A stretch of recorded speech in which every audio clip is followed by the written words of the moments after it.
Hello and welcome to Experts Unplugged, leadership speaker spotlights from the Tri-State Camp Conference, where I, as a fellow speaker at the conference, I'm going to highlight some of our amazing speakers from the upcoming Tri-State Conference, which is through the American Camp Association's New York and New Jersey chapters. It's taking place March 12th to 14th at the Atlantic City Convention Center in New Jersey. So our chat here really focuses on leadership and how our expertise impacts others to think like leaders. As many of you know, I'm Joanne Newborn. I'm CEO of Newborn Evolution, where we help smart leaders build teams that think strategically, they problem solve effectively, and they take true ownership of outcomes.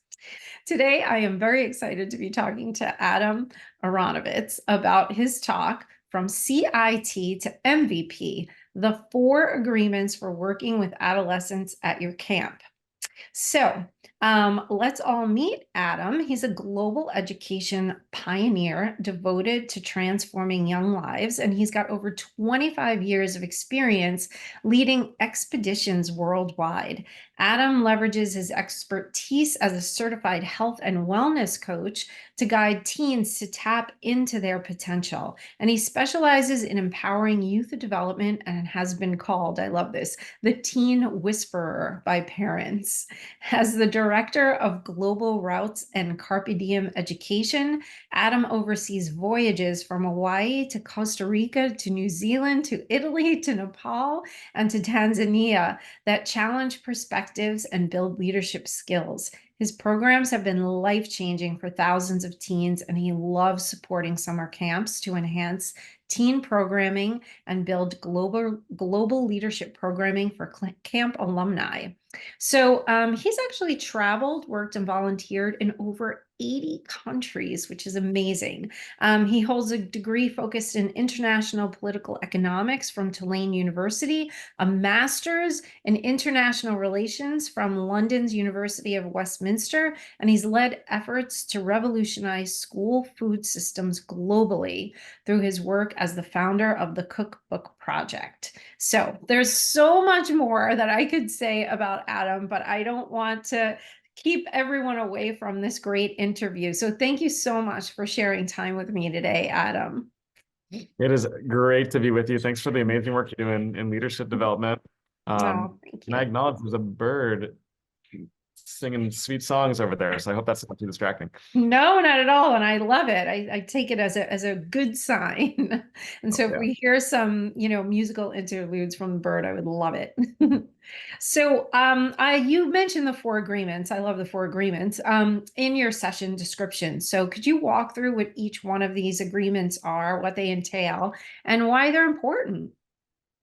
Yeah, so it's a play on the book, The Four Agreements, which I hope if you're listening to this, if you're not familiar with it, check it out. A great way of, just kind of dialing in important ways to approach life, but very different for adolescents. And so kind of a play on that, the 4 agreements that I worked on with a colleague who's a mental health expert. Her name's Beth Warsoff, are belonging versus fitting in. So helping young people find their community, their unique identity, connecting through disconnecting. So allowing space for independence, inspiring independence.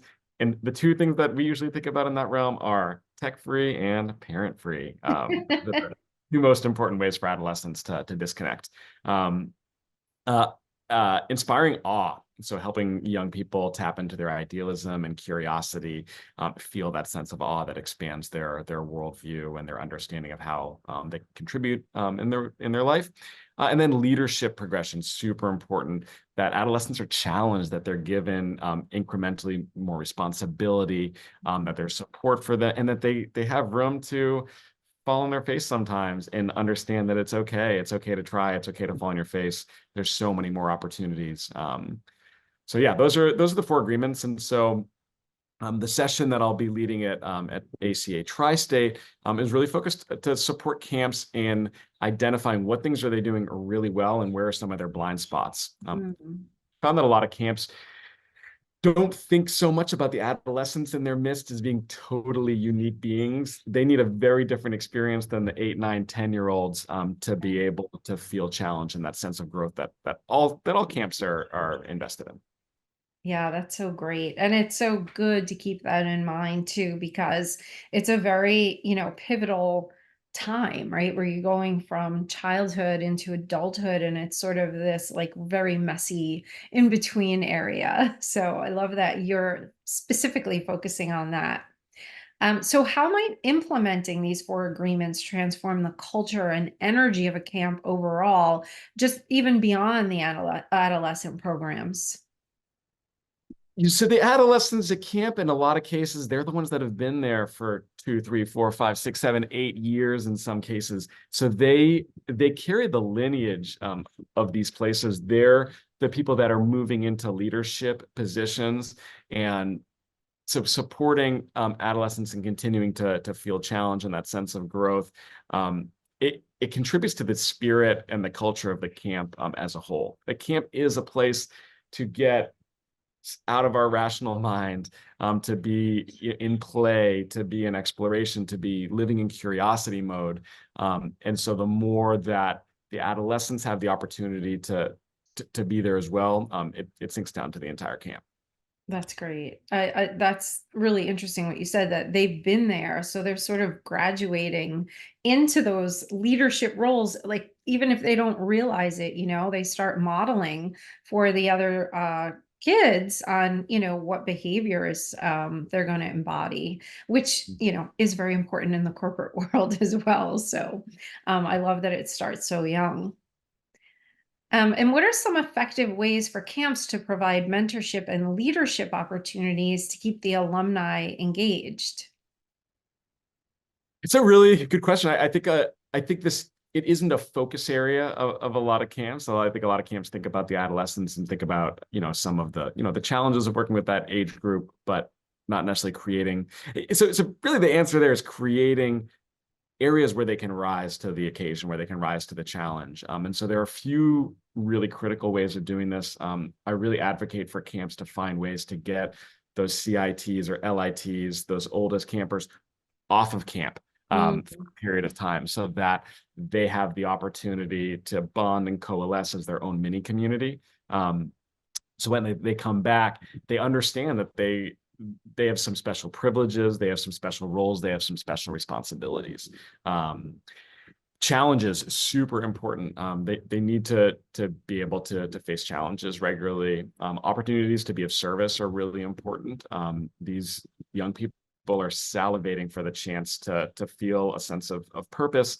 And in today's parenting environment, the term snowplow parent is used a lot. Young people don't get the chance to solve interesting problems or make mistakes. And so camp is a great environment. They really are looking for that opportunity to be a leader. But when those adolescents are in their home, it's difficult for them just to get out of that kind of parent-child mindset. So there's so many opportunities for camp to create these critical opportunities that young people are not really having access to outside of camp and environments and the kind of work that we do over at Global Roots and Carpe Diem.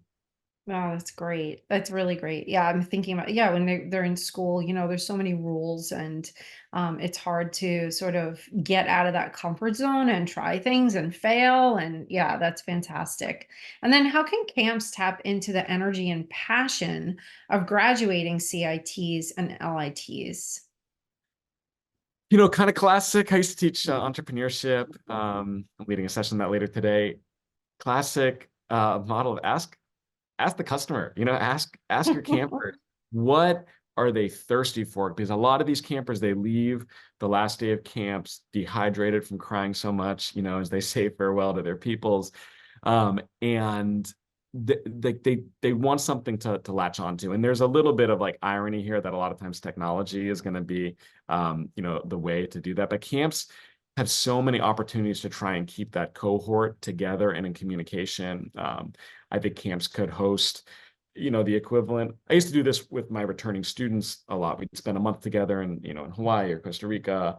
And we'd host these little Zoom unions where, for the first 15 minutes, we'd be hanging out. I'd be there. We'd sort of, be processing, what's something you're celebrating, what's the challenge you're navigating. And then we'd just be like, okay, cool. I'm changing co-host to be someone else. I'm going to take off, and like enjoy this time together, enjoy this time connecting and, and being with each other. There, I think there are opportunities for social media takeovers. I love the idea of students being, there's a camp that I love working with in New Hampshire, and they have a class that's called like board of directors. And so they sit down and they've got their coffee mugs and they're talking about like, okay, what's the next infrastructure project we should invest in, and things like that. So having camp advisory boards and things like that are awesome. And just giving the adolescents opportunities to continue to contribute and continue to tap in to their experience at camp, which for most young people is going to be one of the most like central and meaningful experiences that they have. Amazing. Amazing. So thank you so much. That's our unplugged nugget with Adam. And I could sit here and talk a lot more. This is a fascinating topic. He is going to be speaking on Wednesday, March 13th at 9:45 a.m. So make sure you catch him.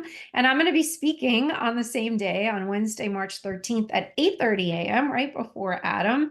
And I'm going to be talking about creating rock stars, designing collaborative high performance teams. So bring your coffee for both of us. And what's really important from my perspective is leading a high performance team that you can consistently rely upon is a must have in this environment that is constantly changing. But also, if you want to be serving others, you need to have a team that you can rely on. So thank you so much, Adam. And I really look forward to meeting you in March. See you soon. Thanks for having me, Joanne. This is great.